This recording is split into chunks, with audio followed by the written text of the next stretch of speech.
Our comment today will be delivered by David Del Testa, who is Chair and Associate Professor of History at Bucknell. He has a monograph under contract with the University of Nebraska Press titled Paint the Trains Red, Labor, Nationalism, and Vietnamese Railroad Workers in French Colonial Indochina, 1898 to 1945. And he has numerous articles in the city of Vinh and on the Nghệ Dinh uprisings. He also won, he's no stranger to the digital, he also won an NEH Teaching Development Grant to support a web-enhanced course on the history of Vietnam. Mayan.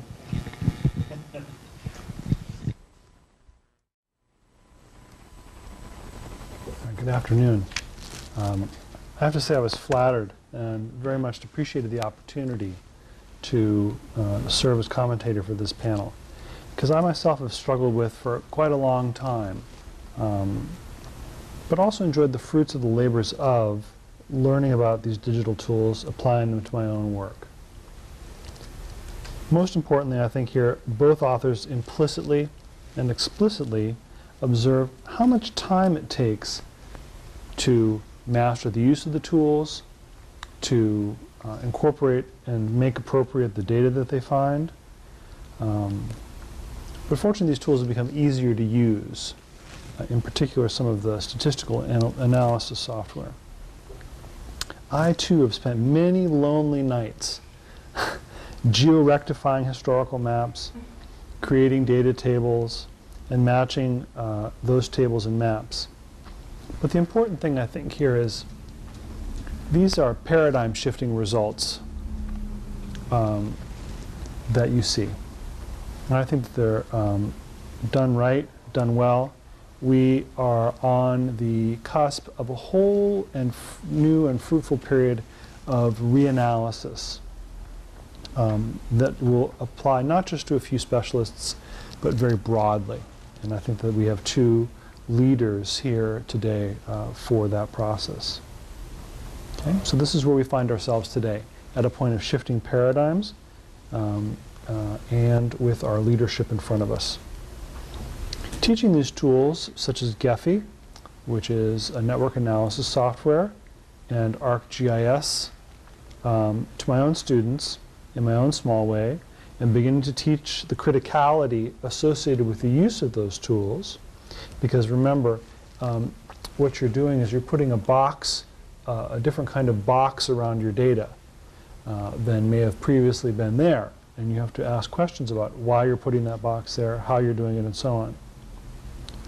I think doing this has made me pleasantly skeptical about what these tools can tell us and what they don't.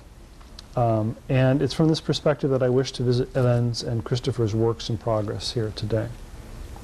Using these tools as self-styled digital humanists, in fact, makes us, or should make us, stronger and more conscientious as traditional scholars. And I think that one thing that this process does is not make you a stronger digital scholar, but a stronger traditional scholar. You have to be, because of the questions that are raised.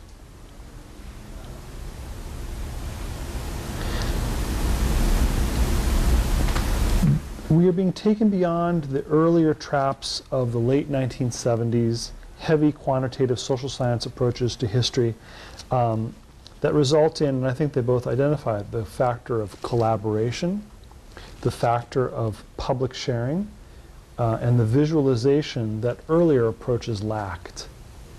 And I would, as a sideline thing, I didn't put in the original comment, but Christopher stimulates me to think about this, is that you can put this information out to a broader public, a non-specialized, non-professional public, and get feedback. This is very, very powerful. For example, working with Vietnam to present back a critical analysis of Vietnamese history to Vietnamese people who, in essence, don't have the right to criticality is a very important one, I think. It's a positive democratization of our profession. In examining these projects, I think it is important to examine the methodology, the historiography, and the historicity as separate but interlinked categories. When adding a digital humanities flair to projects, is very much a fashion now, I think we should acknowledge that Christopher and Hélène both have integrated them fully into their work, both in the sense of using the tools and having a critical distance from the tools. It's not using the tools just for the tool's sake. In this way, they enter the larger debate and discussion about the kinds of analysis and, quote, reading that occupies many scholars' reflections, especially if you'll notice among our colleagues in the languages who do seem to be spending a lot of time thinking about how the tools are used and less time now talking about what the tools are actually telling them. They aren't just giving us here, Christopher and then Hélène, another damn word cloud. Okay? Thank goodness. But the hard work that makes them the sorts of projects that are meaningful, including reflection about them. Now, contrary to the introduction, I think that many of the digital humanities projects, even anti-verbum, used French history as their base for a variety of reasons. I think if we look at the University of Chicago's 1982 artful Frantext database, I think you have one of the very earliest accessible digital humanities projects. And then I would jump forward to Lynn Hunt's 1997 textbook on the French Revolution, Liberty, Equality, Fraternity, which, again, as a side note, the digital data that comes with it is practically unusable now, and I wish Penn State Press would update that. Wayne Henley's 1998 dissertation on the AHA, for the AHA Gutenberg E project.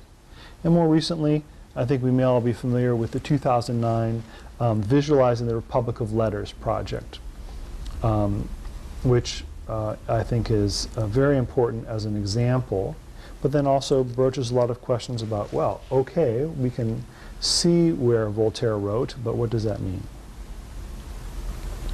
The broad support, we see France as a topic of many of these because, of course, as we all know, the French are very good at maintaining their archives. There's a rich set of resources, which was alluded to here today, particularly on the Gallica website, that you can, what would have taken you decades before can take you minutes now.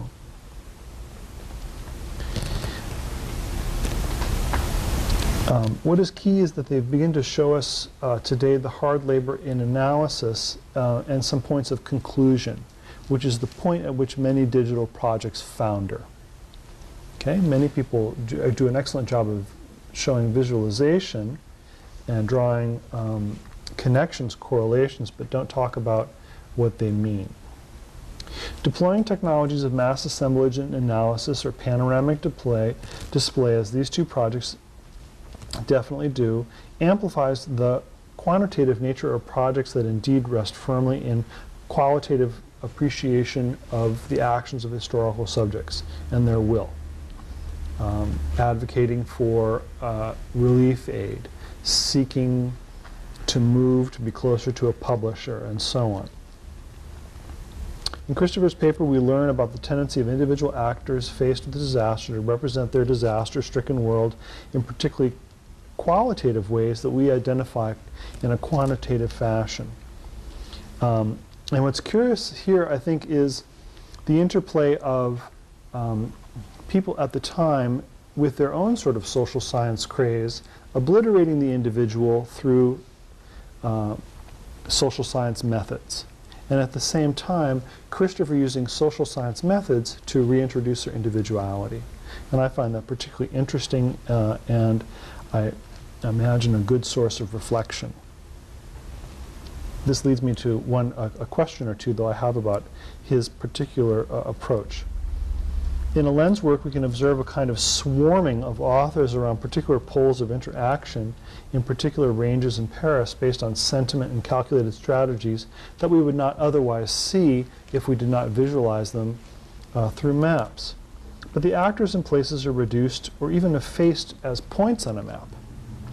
And this is another, sometimes the danger of quantifying the qualitative.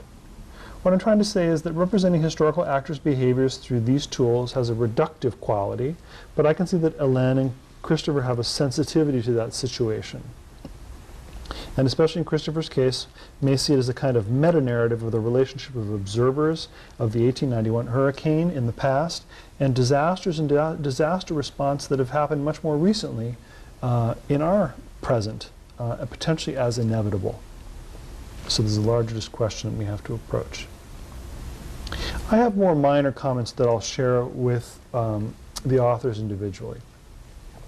But at the sort of the highest level, I wonder about or would advise Christopher to watch out for the tendency for elite discourses to increasingly overrepresent the terms that he presents. Gephi in particular will lead you in that direction of overrepresentation unless you somehow weight the various newspapers and actors in a real or imposed social scale. It's the selectivity that I have questions about in these particular newspapers, who's reading them, who's writing them, and so on. And that may be simply a part of the larger work to which I don't have access. But again, Gephi does have a tendency to do this for us. Examining the two newspapers as textual sources may overdetermine particular factors. Do local people have an equal system of sensibility in their response to the disaster? And then in regards to Hélène's paper, as she knows, late 19th century Paris is a pretty messy place, both socially and physically. And I think that she needs to recognize this. And a different software such as ArcGIS Online may help her do this. For example, the map that she is using to represent Paris is the Paris of now. Okay, now that's kind of a cheap shot, but okay. And I recognize that. But I think it would be important to construct a map, especially at the level of committing this to a dissertation or a published work. You would need to include a historically accurate map. I think also, too, something that could be done now is to construct overlays of ethnicity or clusters of publishers in Paris. So we get a sign not only of where the authors are gravitating to, but also what are they avoiding potentially, and does their discussion of decadence reflect this escapism? And are they also self-critical of the very neighborhoods that they are inhabiting? This is a question that came to my mind. It's not so much necessarily the desire to be near the publisher, but also to be seen as being in a particular neighborhood at a particular time, either in line with or perhaps unconsciously against the very decadence they talk about. Also, some images would be swell. I think that presenting, the insertion of images a la Atget might enrich both the presentation, but not simply as a kind of a nifty visual factor, but a very necessary insertion of the self into the place at the time to understand what are they buying into. Neither author lacks for distant or close reading or archival rigor, and both lead us to new conclusions. That's the important part of the digital project, to reach conclusions that are grounded strongly in historical research. The question still remains, then, of not letting the tools overwhelm the exciting trends, coincidences, and trajectories, but allowing them to promote questions that require the close reading and more hard work. Thank you.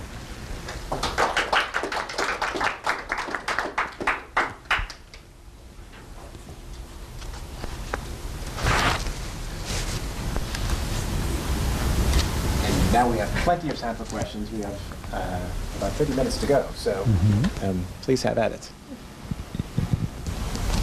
So we've got, there's Justin in the front. Are you Justin? Let me ask first. Yeah, sure. I'll just go in order. Justin. The extent to which 19th century maps, even 18th century maps of Paris are available for the kind. Like, what alternatives do we have to using basically the Google map of modern day Paris? So when I started this work, I started with Google Maps. And I am very lucky in the sense that the streets haven't changed names except for one, which I was able to find. So I realized that, yeah, you can see the subway stations on this map, which obviously was not existing back then. so I think I started looking around, and I think I found some 19th century map, but then I'm not sure yet how I can add them to a software I'm going to be using. So it's something I actually have to research, because I know there are 19th century map, but not necessarily on the software I'm using. Or if there are, please let me know. He might know. Rectify. Yeah. So I was going to say one place to look would be Berkeley's Geodata. Okay. They have a lot of, it works in conjunction with Harvard's GIS Institute, and they have a lot of historic maps as well as shape files. Okay. Another place would be look at David Rumsey's maps online. He has a lot of historic maps. Okay. And you can use Google Maps or Google Earth to rectify it in a very simple 4 points fashion. Or if you do make the switch to ArcGIS, there are more complicated algorithms for getting it onto a map. Okay. I might need help, but. Also, I've learned that if you use Google Maps, because I've run into this problem. Okay. But what I haven't tried, but what you might, have you ever played around with Photoshop? No. Photoshop can do everything. So if you actually put the map with the subways on there, I think you could probably play around with it and then move the subway stations. Right. So that if your campus has Photoshop. Right, something yeah. has to do. Good point. I think this is a good point in the sense that sometimes finding the simple solution Yeah. is just as smart as finding the most complex. This is true. Yes. Right. And there are also a number. You use ArcGIS? Yeah. Yeah. So we both use ArcGIS, but the learning curve is steep, and there may be intermediary software packages like Neatline that may satisfy, that take you beyond what CartDB does, Right. but you don't need to make the full commitment Yeah. yet. Okay. We had 2 questions at the back. Yeah, hi, Rachel. I really enjoyed your talks, and I especially enjoyed, Chris, you talking about the 3 levels of the digital humanities and what that does, which I had never quite heard in that way, and I really, that is very, very helpful.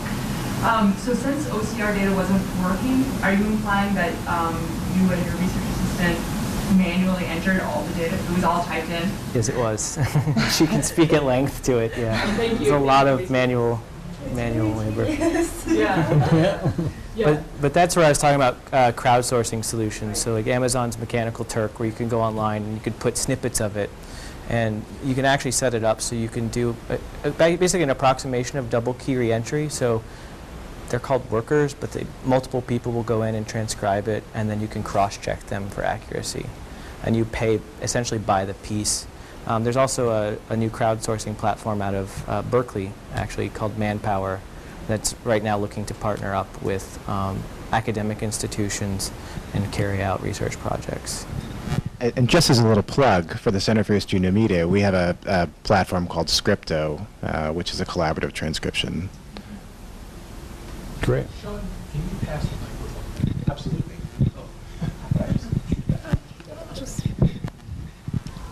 Walk over. Yeah. More efficient. Hey, yeah, Scott Gavorski, Rig Basin College. I had a question for Christopher. If he could talk a little bit more about the ability of these visualization tools to handle the chronological dimension. Because one of the things I'm looking at that might be able for your project is using, my research is looking at education in the 19th century.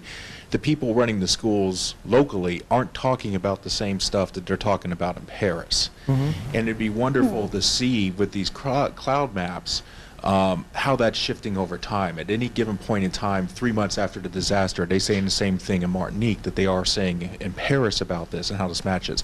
Does that software handle that sort of three-dimensional, not just what they're saying and how prominent it is, but how that's shifting over time? So it's one of those problems that right now there aren't good out-of-the-box solutions to deal with time series data like that. Gephi, as of I think version 0.8, does have the ability to convert things into time series data, and so one of the things we did in our encoding was make sure that there's metadata on the date of the publication. And so what that allows you to do is you could see the graphic map change from month to month or year to year. But if the further you go into hard coding, you start looking at things like D3 and writing things in your own in programming language. You could, or even R and ggplot2, you could do that kind of systematic analysis. Now, if it didn't need to be dynamic, you could just carve it up and then run a difference of proportion charts to see how things changed over time, or make more static graphs that would account for difference in time. And I think, again, if the simpler solution also too, you can achieve, although you would have to structure simultaneous paired presentations with, like say, neatline, you can build in a time mapping feature. But I don't think it achieves the third dimension entirely that you want. Same with ArcGIS Online. You can build in time sequence, but it's not at the level of complexity that maybe you want.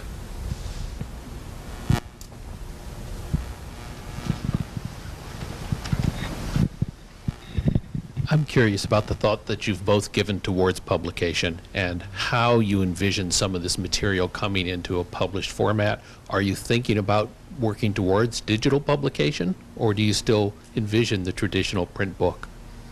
Well, at the moment, it's okay if I... Oh, sure. Yeah. So Timothy Hitchcock came to Berkeley last year as part of our Computing in the Practice of History series, and he likened the current status to being midway through a revolution, which I think is a great metaphor, because you either come out on top or you get guillotined. And I don't want to get guillotined. So my dissertation manuscript is a traditional manuscript, and it'll be reworked into a publication for a book, which is why I started out by saying this grows out of that. It's kind of do the traditional due diligence as an academic to become established and then move into it. I think that that's changing. There's becoming an increasing interest in alternative modes of publication. Phil Ethington down at USC, as a joint project with UCLA, is actually coming up with a full platform called Hypercities, just for ways of creating narratives using geospatial data and mixing the qualitative with the quantitative or spatial analysis. He's actually starting to integrate that into another platform he's got called Scalar, which creates nonlinear narratives. Oh, Scalar, yeah. But there is increasingly this push toward non-traditional publications. But I personally don't see us there yet, which is why, like I said, my manuscript's pretty traditional. Thanks. Just the last thing you said just really made me wonder. So one thing that I often find frustrating, and this is, I don't know, it's a funny thing, but when I approach a book, I really like to know where I am in the book. Mm-hmm. And when I have explored Scalar, for instance, I feel, or think of any kind of sort of digital presentation, for me there's like a real discomfort in not knowing where I am in the project. And I don't, and perhaps this is my own hang up, but I don't think it's just me. I mean, I think there's a real shift in how we think of our readers, right? If it's a digital project, in terms of like where they enter and do they know where they are, and are they guided in terms of an argument, right? Because of course an argument, well, should it? I don't know. I mean, I think this would be something perhaps to discuss. Does an argument need to be led through? At what point on a site do we present the argument? Do we introduce it in the way that we might in an article? The most successful site I've seen, and I don't know every site out there, but the Vincent Brown's recent release on a rebellion in Jamaica, where he has a really strong argument. You see it there. I could totally imagine assigning it, should I ever teach Jamaican history, to an undergrad and say, this is the equivalent of reading an article for this week. And we will discuss the argument, we will discuss the data. I haven't seen a lot of projects like that. So I was just wondering, for the audience or for everyone, like, how do we think about presenting argument and sort of helping our readers go through it? Well, I mean, to some extent, there is still the benefit of keeping it simple. There's a reason why ebook publishers have maintained kind of a virtual version of the codex, because there is an explanatory power in that format. I find it very frustrating when I read on a Kindle and I don't know how far into a book I am. Mm-hmm. But there is kind of a lesser version of, say, a completely nonlinear hyperlinked version of a manuscript, which is to just start embedding actual hyperlinks to your sources. If the sources are available online, if the data is available online, or an interactive map that you refer to online, that can be embedded into what, for all their intents and purposes, looks like a traditional manuscript. For example, if you were to cite from Google Books, you can take the URL with the exact page number you used. Someone could read your quote or your analysis. They could click on the link from your website or PDF and go immediately to that exact source that you were referencing. And I think that can be done with very minimal effort, and it's not quite at the level of completely interactive, geospatial, nonlinear narratives. I think it's interesting. I mean, you talked about Scalar. I just started to look at what Scalar is and what you can do. And I think your comment is really interesting because from what I had seen and from what the videos present, it seems like actually Scalar, despite the different paths where you can go, you always know where you are and what you can do with the pages and everything. So I think that the fact that you're saying that sometimes you don't know where you are is actually a problem with it, because they're actually selling it as you always know where you are, you always know where to go. And perhaps I'm being unfair here and I was attributing it to something else that I was thinking. Oh, okay. But I still think it's an issue to think about, right? Like, how do we know where we are and where? this is an issue that the social sciences have tried to address as they start trying to move to reproducibility and in embedding code, essentially, in their publications. And so one of the solutions out of Berkeley is IPython, which is essentially an online a notebook. And what you can do is you can actually embed your argument as well as your code, and you can see that they're a static object. So it would look just like a traditional social science paper, or you could hit play, and it'll actually run all of that code sandwiched in between your narrative and regenerate all the charts dynamically. So there's a lot of interesting solutions to try to marry kind of the traditional codex with these new interactive elements.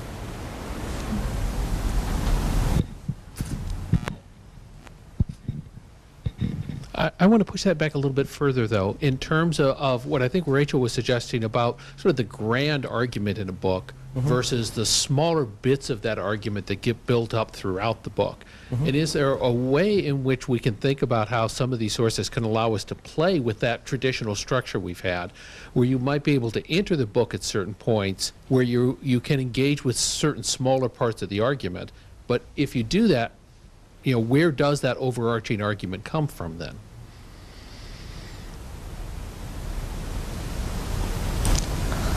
I've stumped them.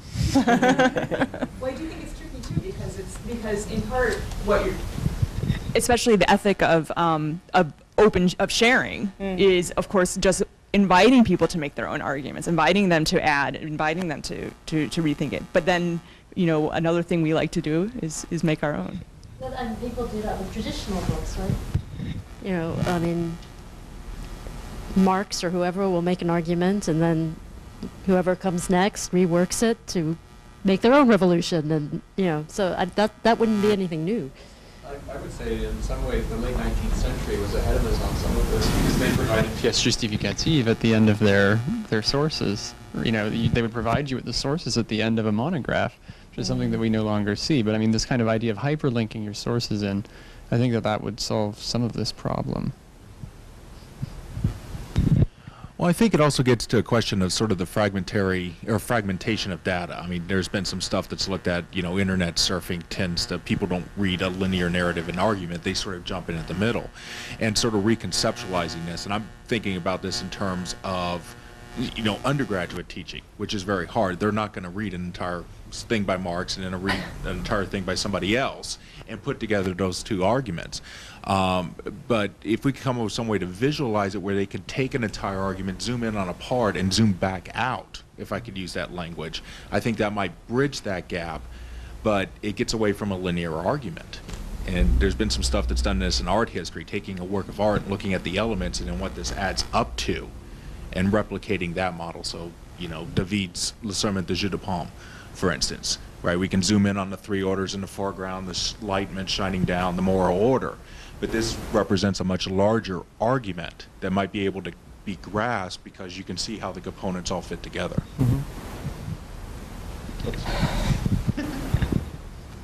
Oh, thanks. Because you brought up art, I'm Nicole Hudgens. I'm from the University of Baltimore, and I'm a photo historian. And so listening to both of you, I wonder if any of these programs would be applicable to large amounts of images. Because I work on, right now, World War I photography, and there's just probably tens of thousands of images that I'm going through. And as you say, when you go to the archive, you take your own pictures, or is it purely a logocentric movement, or can it translate to the image? Well, CartoDB, you could add images, like if you add a point to the map and you can add whatever data you want on it when you click on it, and you can add images. But the image would have to be linked to that point on the map. So I guess it depends also about what you want to do with these images. I mean, I'm no expert, but on the top of my head, I'm thinking of Omeka as a great tool if you want to create a virtual exhibition with all these images. Like that's one tool I'm using. I mean, CartoDB, I wouldn't really use it to showcase your images. Well, I mean, you're sort of looking at addresses and creating maps of that, and you're looking at keywords. I mean, what if you're looking at images and looking for patterns in large groups of images? So there have been some attempts to be able to encode, I think there's one at Center for History and Media, to encode images using XML. Yeah, I'd actually like to just kind of step back a little bit, because I think we're putting a little too much pressure on our panelists here, both to solve all the problems in the digital humanities and also the technical support questions of this room.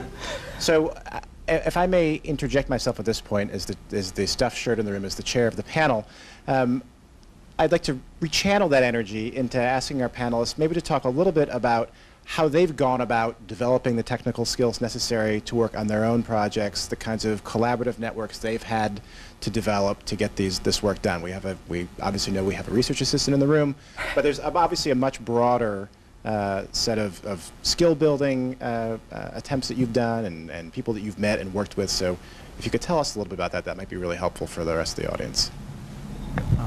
Should I start? Okay.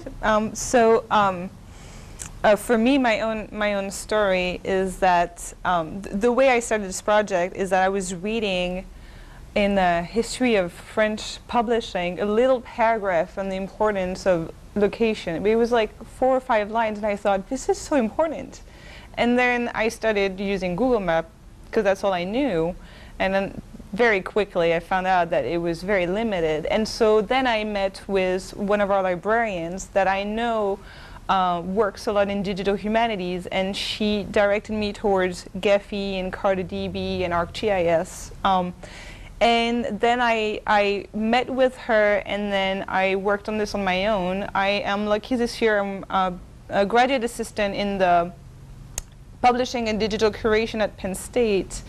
And part of my job is actually to play with a lot of these tools, like Scalar or mapping tools, and figure out what I can be doing with them and what they're good for. So a lot of work is what I'm doing on my own, but we also have at Penn State a good digital humanities community. So we actually meet every month to discuss about what everybody is working on, and kind of like today, how can we solve some issues and who can help me with my project. So there's a lot of collaboration that is happening between scholars and librarians and IT people, and I think that's really important. I mean, the work I eventually want to do, there's no way I can do this on my own, not with what I know, in terms of technological things. I'm not that good with that. So the fact that I know that I have a good support system at my university is really, really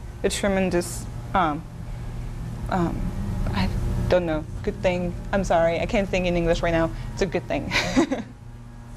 So for me, at UC Berkeley, we about 4 years ago, Tom LeCur in our department got money to start up projects, and one of them was a digital history initiative.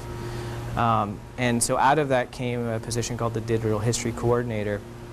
And essentially, aside from just figuring out what's at Berkeley and what's in Silicon Valley, I also started getting engaged with running what were essentially guerrilla workshops, like finding a computer lab space that someone would loan us and we would just run a workshop.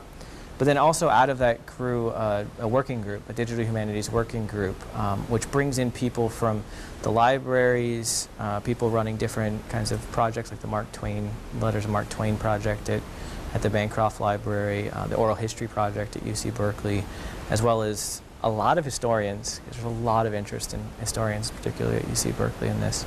And so it's a lot of sharing approaches and theorizing about problems. And then with the technical expertise, that came this past year with Berkeley's creation of D-Lab, which was basically modeled as a startup.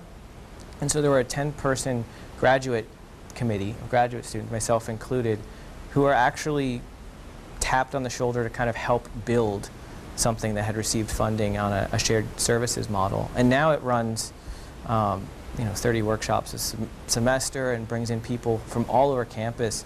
Because what we've identified is this idea of like basically a digital commons. There's a certain degree of technical literacy that you need to at least have the capacity to interface with others who know a lot more, if not know it yourself. And so we bring in people from molecular cell biology, the high performance cluster for doing genomics research, as well as social scientists, demographers, historians, art historians, people from the Magnus Museum for Jewish History at UC Berkeley. So it's really, and that's why I gestured in my talk to collaboration, because it is so much larger than any one discipline, and yet the questions you want to answer are so rooted to your discipline and interests.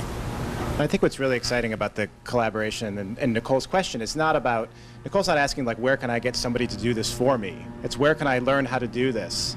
And I think it's really a different implicit kind of weed whacking, implicit kind of collaboration. It's very different from the model of, well, I'm the historian, let's go find a technical person to do the technical work. I'm the genius, that's the worker.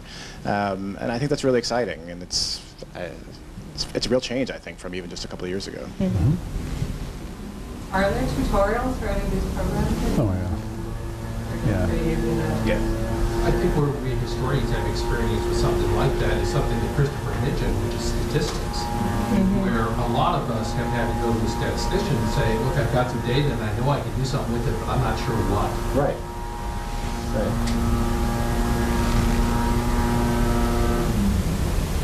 But this may be a good place to wrap it up. If there are, our panelists have answered a lot of questions here. So thank you very much to the whole panel, the presenters, and to David for his very thoughtful comment. And good luck to you all. Thank you. Thank you.